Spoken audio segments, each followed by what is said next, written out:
What companies deserve your hard-earned dollar? Which would you want to work for? How can you know if they share your values? Just ask us. Just Capital is a nonprofit that tracks who really means business in supporting workers, customers, communities, the environment, and shareholders. We measure progress, track success, and help them be better. When you see the Just Capital seal, you know what's real, because just business is better business. Visit justcapital.com to learn who makes your dollar count. This is Mottek On Money, number one for your business and consumer news here on Talk Radio 790 KBC. Now in the 4 o'clock hour, weekday afternoons at 4. We get right down to business here with the news-driven hour. We're doing more in 2024.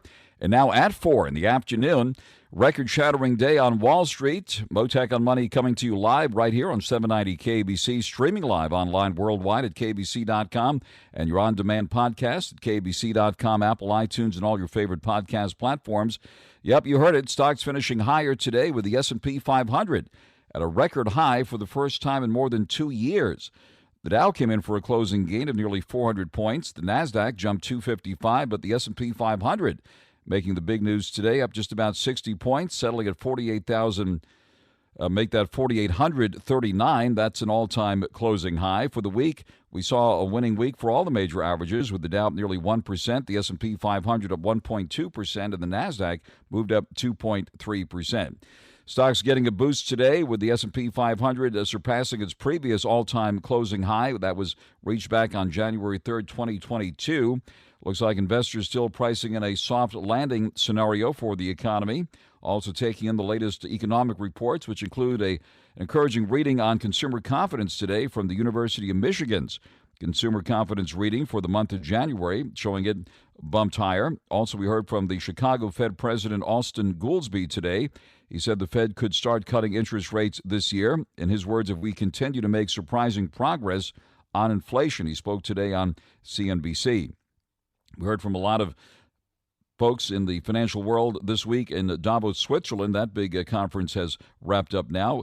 Among the winners, some of the big tech names, including NVIDIA, moving up more than 4%. Broadcom moving higher as well, up nearly 6%. This after better-than-expected results from chip-making giant Taiwan Semiconductor Manufacturing. That was up 1%, helping to drive a sharp gain in the tech-heavy NASDAQ today.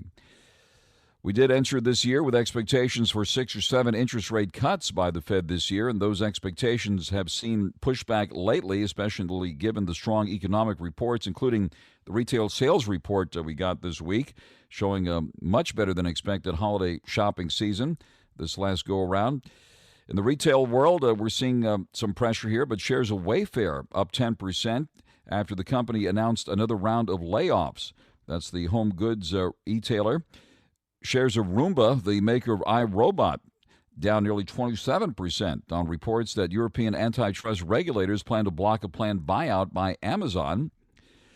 The price of oil moving lower today as nervousness continues in the Persian Gulf and the Middle East. We see crude oil futures down 67 cents today at $73.41 a barrel, moving up 1% for the week. Brent crude in London, the global benchmark, down 54 cents at $78.56 a barrel. It was up 0.3% for the week. Back to the retailers now. Walmart plans to shut down what they call Store Number 8, the big box retailer startup incubator and innovation hub, according to the Wall Street Journal this afternoon. It's the latest move by a retailer to trim expenses and protect profits as consumers continue to grapple with higher prices, among other things. Walmart not immediately responding to requests for comments on this. Some analysts think that Walmart could hold on to the higher income shoppers it attracted over the past 2 years of high inflation, but in a possible sign of its priorities, the retailer announced pay raises for store managers and a bonus program that hinges more on store profits, according to the Wall Street Journal. Elsewhere, Macy's pulling back about 2% on news that it would lay off corporate staff and close a handful of stores, including one in Simi Valley, amid efforts to adapt to an ever-changing consumer and marketplace and evaluate the right mix of on and off mall locations. The Wall Street Journal first reported that news, as you heard yesterday. It said Macy's intended to bring more automation to its supply chain and invest in areas that impact consumers, such as visual displays in stores in efforts to smooth out the online shopping experience. CVS, meanwhile, the drugstore chain, said it would close some pharmacies at Target stores as it pivots toward health services. And as I mentioned, Wayfair shares ended up more than 10% after that home goods retailer announced a workforce reduction of approximately 1,650 employees. That's the number, representing about 13% of the company's global workforce and 19% of its corporate team as of the end of last year. Looks like we haven't heard the end of the JetBlue Spirit Airlines proposed merger. Both of the airlines said late today that they have appealed a court ruling that earlier this week blocked their planned mega merger. Both companies announced the appeal in a press release this afternoon that provided no more details, adding only that the progress, or the process that is consistent with the requirements of the merger agreement. Wall Street was split on whether the airlines would be legally obliged to appeal the ruling that happened on Tuesday, which sided with the U.S. Justice Department and saying that a merger between low-cost JetBlue and ultra-low-cost Spirit would hurt competition. Consumer groups had cheered the rejection of that merger deal. Tough day in journalism. The publisher of Sports Illustrated reportedly laying off most, maybe all, of its outlet staff. The move, accompanied by a revoked publishing license, could signify the end of what was once the most iconic brand in sports journalism, Sports Illustrated. And closer to home, more than 300 members of the Los Angeles Times Guild, the union there, staging a one-day walkout today in Los Angeles as well as other cities, following an announcement from management about plans to lay off a significant portion of its journalists. The first time this has happened in the history of the Los Angeles Times, which started printing in 1881. Well, President Biden has signed into law a short-term funding extension today, the White House making that announcement, averting a partial government shutdown.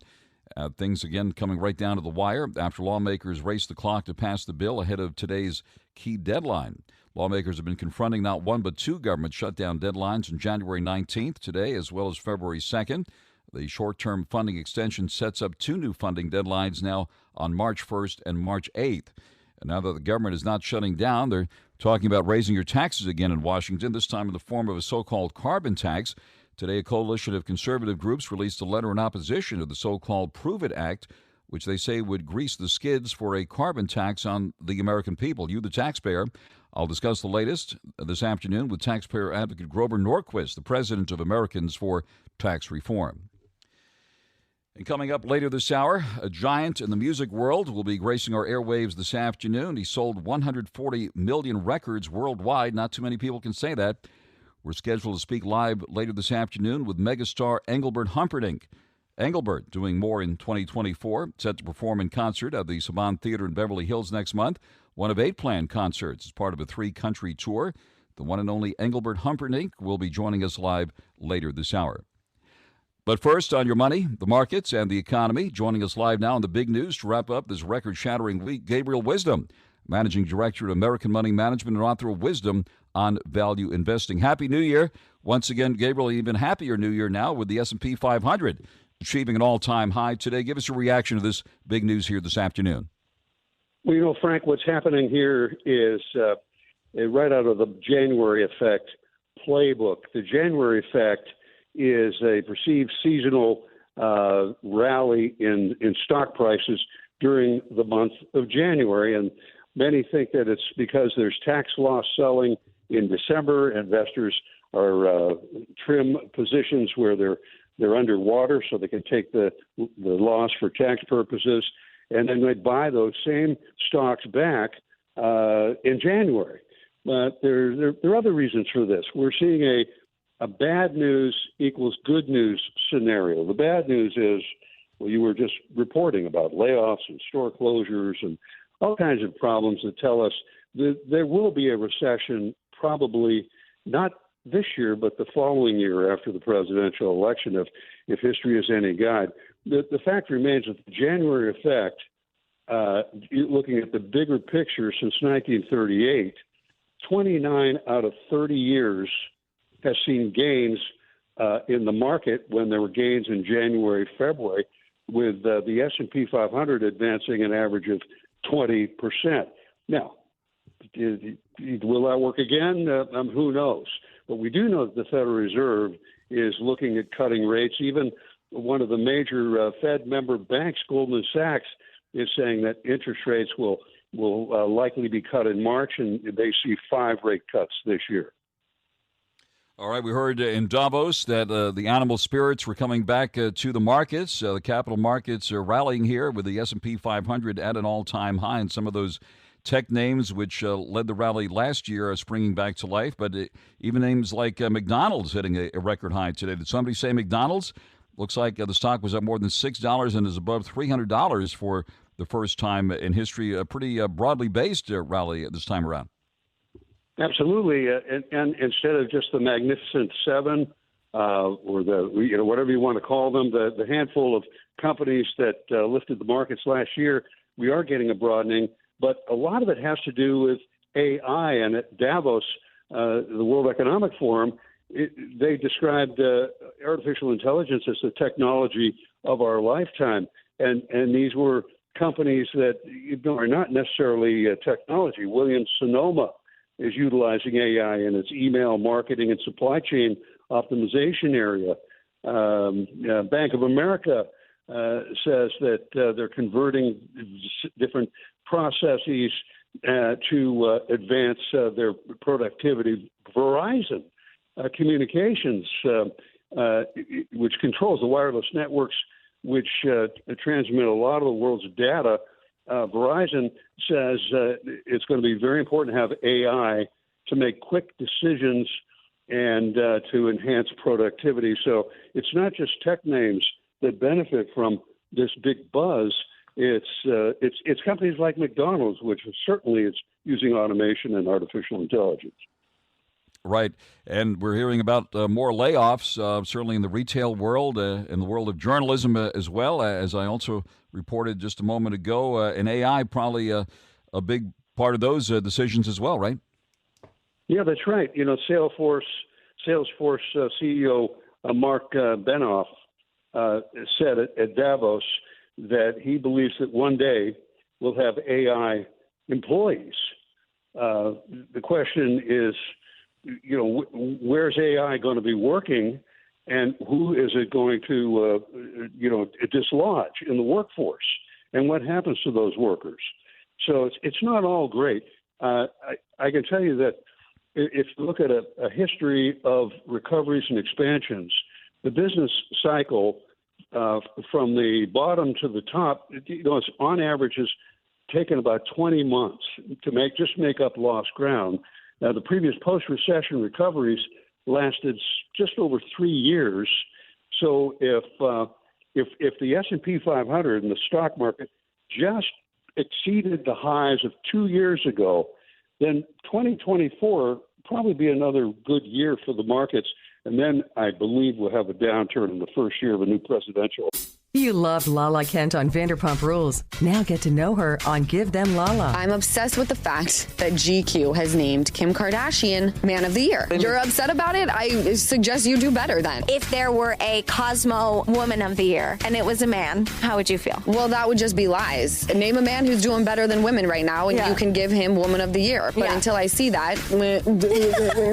Watch what Lala is talking about on YouTube or search for Give Them Lala wherever you listen. Business has always been about turning a profit, making money. But can it stand for something more? Something beyond dollars and cents? We think so.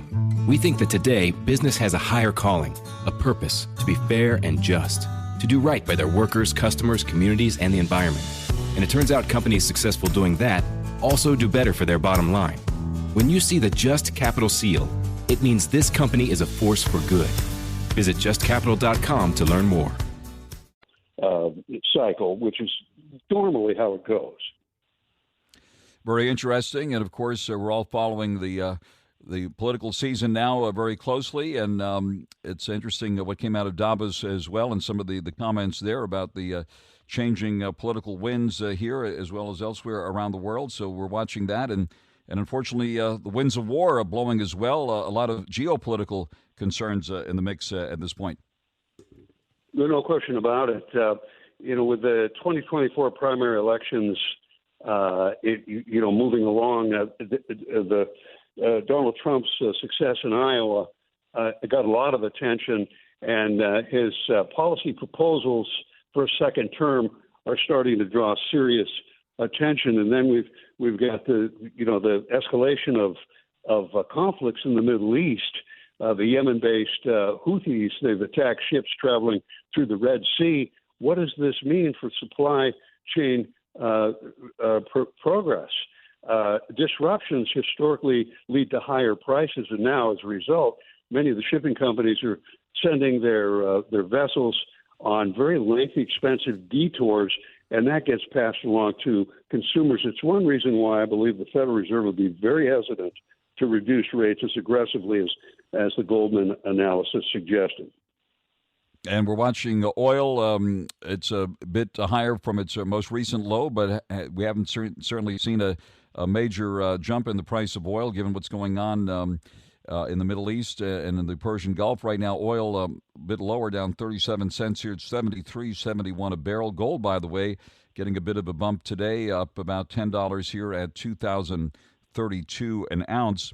You know, it was about a week ago that we heard from the Securities and Exchange Commission approving those Bitcoin ETFs, and since then, Bitcoin has been moving lower. In fact, it's just above 41,000 here at the moment.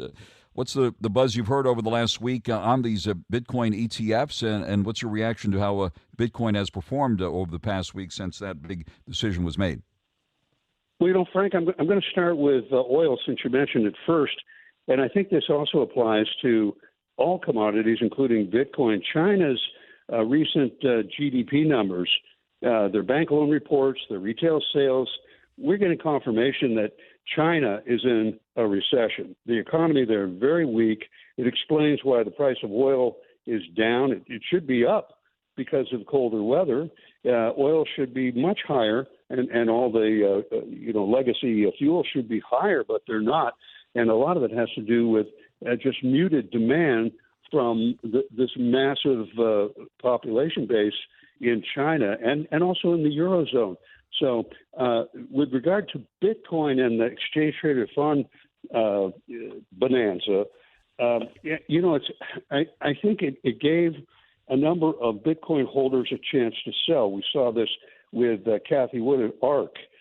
She'd done some pretty serious selling of a Bitcoin holdings. Now, she's one of the sponsors of the Bitcoin exchange traded fund. And then Bitcoin continues to be viewed skeptically. Jamie Dimon, who is the CEO of the largest bank in the United States, JP Morgan Chase, says it's a new pet rock.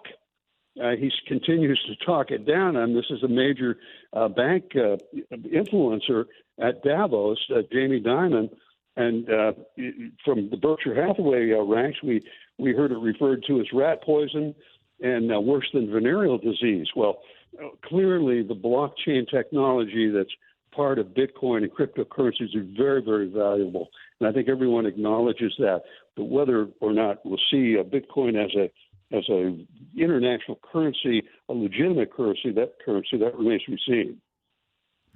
Very well put, and certainly on this program, we talk to the harshest critics of cryptos as well as the biggest fans and follow it with great interest here. At this point, Gabriel Wisdom with the S&P 500 at a record high today. Where are you putting money now and or taking it off the table?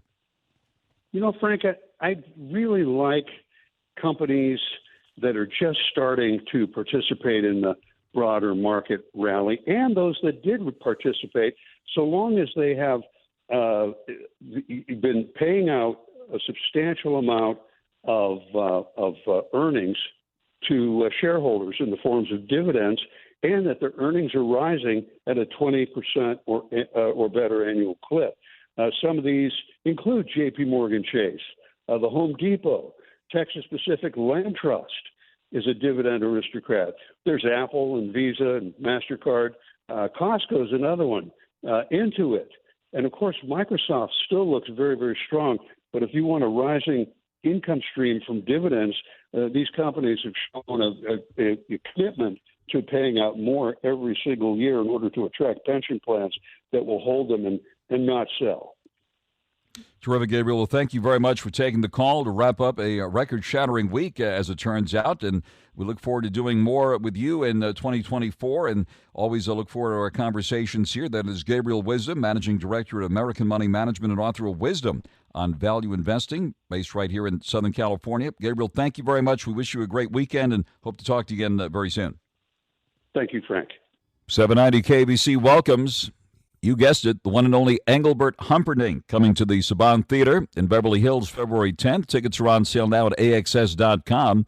And right now, caller 9 wins at 1-888-795-2222. You can get a pair of tickets to the show if you're caller 9. Call now, 1-888-795-2222. And guess who's set to join us live here later this hour? The one and only Engelbert Humperdinck will be speaking with me live later this hour. So stay tuned for that. Mottek On Money continues here on 790 KBC. Winning day for the stock market and a record-shattering day for the overall market, with the S&P 500 moving up 59 points to a record-high close at 4,840. The Dow moving up 395 points to settle at 37,864, and the Nasdaq moved up 255 at 15,311. First record high for the S&P 500 in more than 2 years. The yield in the 10-year note, meanwhile, has ticked higher to 4.13%. That's the one that impacts the fixed-rate mortgage rates, which have moved higher this past week. Taking a look at Bitcoin now, down about $3 here at 41,640. We see Ethereum up $1 at 2,488, and Doge at 7 cents. AMD having a big day, up 7%. Travelers Insurance Company up nearly 7%.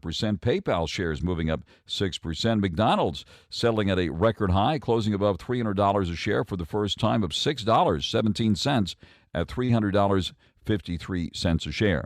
Good afternoon. Mottek On Money live for you now in the 4 o'clock hour here on 790 KBC. We are doing more in 24 at 4 in the afternoon. It's Mottek On Money on 790 KBC. And we are doing it live right here. President Biden signing into law that short-term funding extension today. The White House making the announcement averting a partial U.S. government shutdown after lawmakers raced the clock to pass the bill ahead of the deadline today. Well, now that the government is not shutting down, they're talking about raising your taxes again, of course, this time in the form of a so-called carbon tax. Today, a coalition of conservative groups released a letter in opposition to this so-called move that's called the Prove It Act, which advocates say it would grease the skids. I guess critics say it would grease the skids for a carbon tax on the American people. Let's find out exactly what this is all about and bring in our taxpayer advocate extraordinaire, Grover Norquist, the president of Americans for Tax Reform. Grover, Happy New Year, sir. Thank you very much for coming to the line and give us an update on what's happening there in Washington.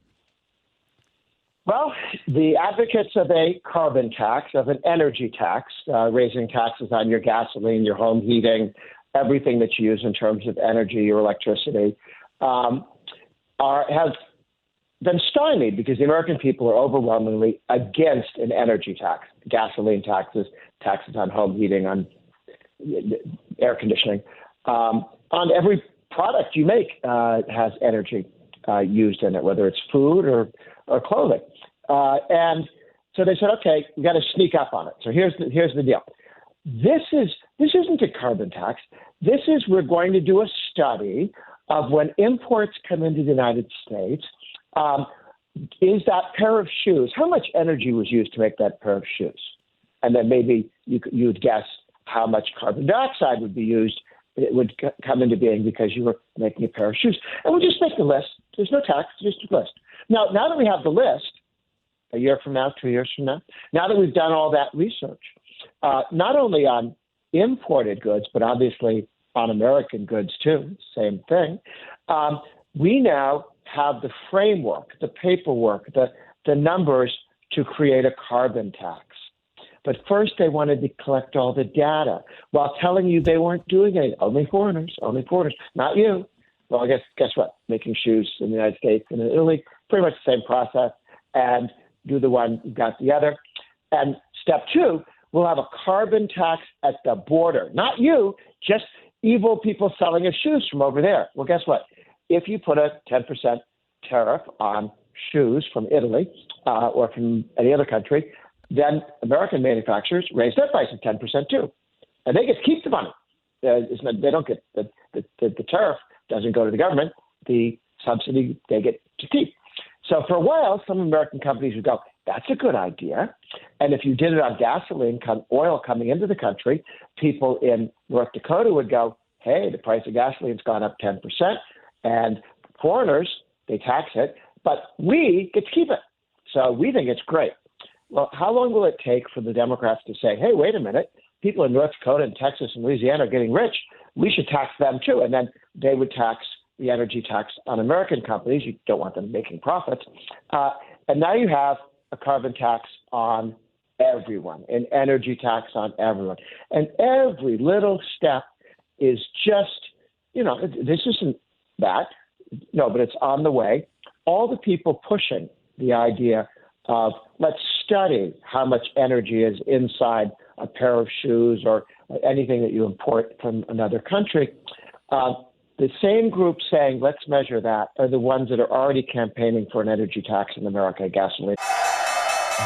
What companies deserve your hard-earned dollar? Which would you want to work for? How can you know if they share your values? Just ask us. Just Capital is a nonprofit that tracks who really means business in supporting workers, customers, communities, the environment, and shareholders. We measure progress, track success, and help them be better. When you see the Just Capital seal, you know what's real, because just business is better business. Visit justcapital.com to learn who makes your dollar count. How wrestling really works and how you get the ratings. Eric Bischoff and Conrad Thompson explain on 83 Weeks. I mean, I dig Jey Uso because he's born out of great storytelling and he lived up to the opportunity and exceeded it. The LA Knight, he's way up on my list because here's a guy that's been around for almost ever, should have probably quit a half a dozen times, and he just forced his way into their life. And now he's making money hand over fist. That is a story I love. 83 Weeks on YouTube or wherever you listen. A carbon tax. So you can see this is not some new project. It's the same. Let's make energy more expensive in America, gang, starting with, well, how do we sneak up on them? And that's what this is. And it's something to worry about because there are a couple of Republican senators, one from Louisiana, lots of oil there, and one from North Dakota, they make oil there, where some people would benefit, some companies would benefit temporarily from a tariff for their international competitors. They could raise their prices on all the rest of us, which they can't do now because they have to compete internationally. So if you can buy one or two Republican senators, this thing could show up and actually happen. So keep an eye out for it. Talk to your congressman, your senators, say no energy tax. The entire House of Representatives, all the Republicans, a couple of years ago, several times over the last few years, has voted we are unalterably against a carbon tax, an energy tax for any reason, to trade for anything else, for any excuse. We're not having it. And everybody but one guy in Pennsylvania, sorry about him, but only one Republican said they were open to a carbon tax. So the other team has a lot of work to do. The Democrats are all for taxing energy. I don't think there are any that aren't for it. And the Republicans on the House are all against it. But there are a couple of senators getting awfully wobbly. And, of course, it's not called a carbon tax. It's called the Prove It Act. It looks like they've taken a page out of how California propositions are named and come up with this name that has nothing to do with taxes or energy here. So that's what we need to watch out for, this so-called Prove It Act, right? Yes. The other team isn't stupid. They're evil, okay? They're not stupid. They're smart, and they want your money. They want you to pay higher energy taxes. And they think they can fool us. And there are evidently two Republican senators. No, all the Democrat senators are for it, so I don't mean to pick on the Republicans. But all the Ds are for it. They want to raise taxes. They think this is sneaking up on us. And there are two Republicans that said, this isn't a tax yet. All right. So you are one of the signers of this letter in opposition to this. I see Grover Norquist, President of Americans for Tax Reform, on it, and you're joined by what about 39 others here, right? So there is organized opposition now that's getting a lot of attention at this point. Yeah, the good news is we saw it. We noticed it. We're throwing up, the flare saying, watch out, this is coming. I think we've been able to stop several efforts where they've tried to sneak first baby steps for a carbon tax, a tax on energy, a gasoline tax. We've been able to, once you can point to it and let people see what's there, you can stop it because the politicians don't want to be in the same way that people tend not to break into people's houses when it's light. They wait till it's dark when nobody can see them.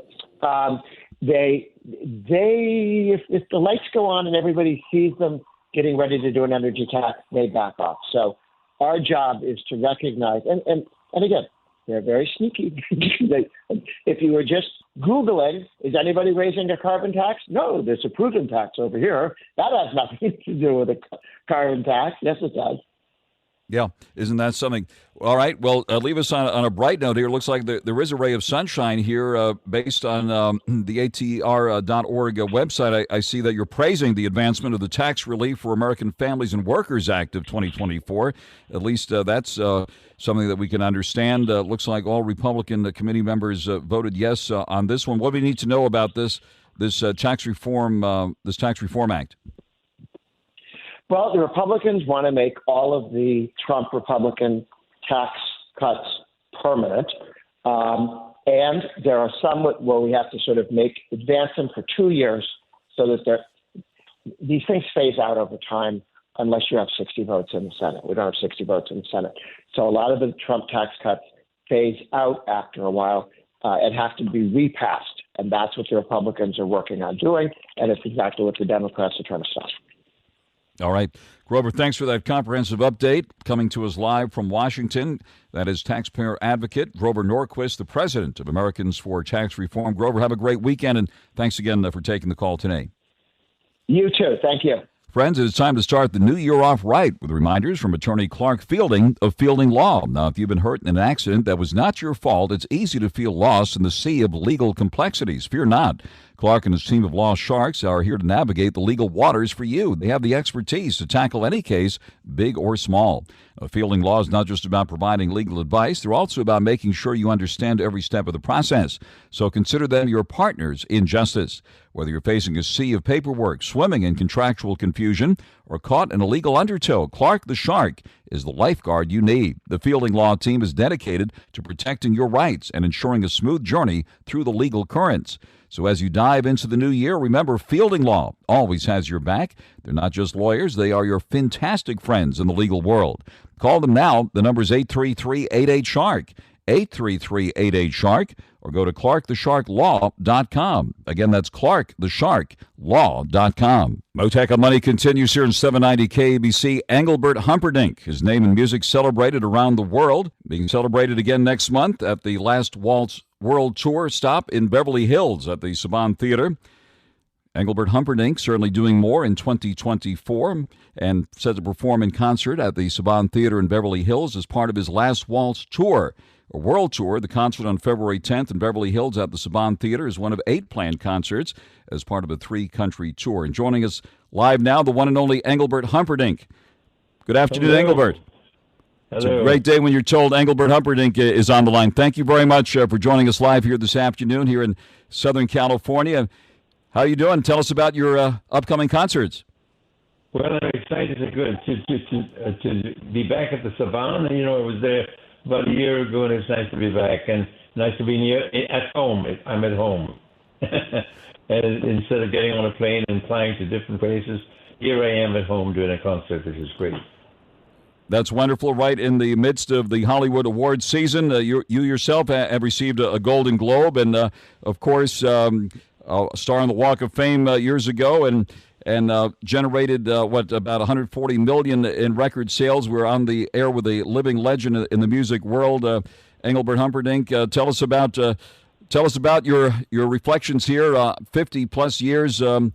Doing concerts and creating all this great music for the folks here in Southern California and around the world. Well, I just love working. You know, I don't want to. I know people say to me, "When are you going to hang it up?" I said, "I don't even think about that." You know, because this year I'm touring. I'm doing a world tour, and I'm starting, of course, with the Saban, and then going to places like Singapore and Southeast Asia and Philippines and all these places. You know, it's just wonderful. I have a new single out right now called At Last, which is a standard that was done before, but people seem to like it, and it's getting a lot of play, and they're excited about that. I'll be putting it in my show. That is absolutely wonderful, and of course, all the great tunes people are looking forward to. Are we going to hear The Last Waltz, Release Me, and Spanish Eyes, and all of the favorites? Yeah. Yeah, I got a new project coming up. Something that's kind of off the wall for me. You know, out of my comfort zone. It's a different kind of a project in the recording world, and I'm looking forward to finishing it at the end of February and putting it out by March, April. That's terrific. And of course, you exploded on the music scene back with the Beatles and the Rolling Stones back in the day, right? And you worked closely with Elvis. Tell us about those interactions you had with those big names. Those were wonderful days, you know, when you played in Las Vegas for about a month at a time, and that's when I met Elvis, and we became friends. And all I can tell you that the world has lost one of the greatest performers I've ever seen in my life. He was my favorite to watch on stage. He really was.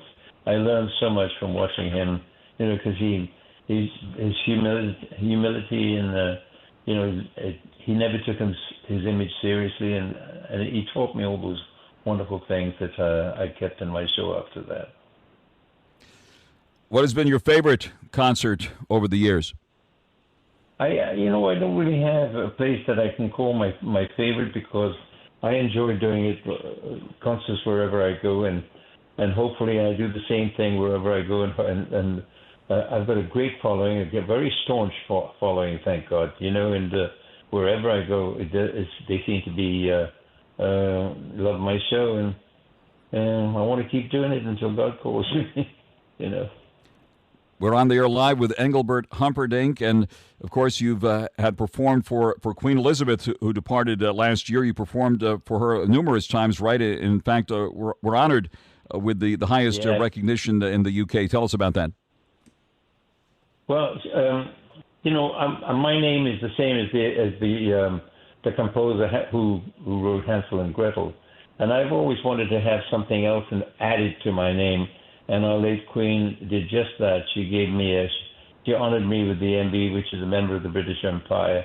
And now I can put that after Engelbert Humperdinck, MBE, which distinguishes me from the other guy, which is wonderful. That is absolutely wonderful, and we appreciate your sharing that wonderful story with us. And certainly you've seen a lot of changes in the music business. This is a business show after all, and you've seen records, cassette tapes, 8-tracks, and of course now iTunes and everything else in the digital world.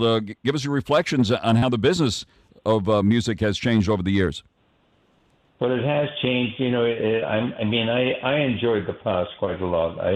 I enjoyed going into the studio and recording it with a big orchestra and you know, and doing it all at once, that sort of thing. But now, you know, everything is done digitally, as you said, and you could take your time with it, and you can even record your songs at home if you wanted to.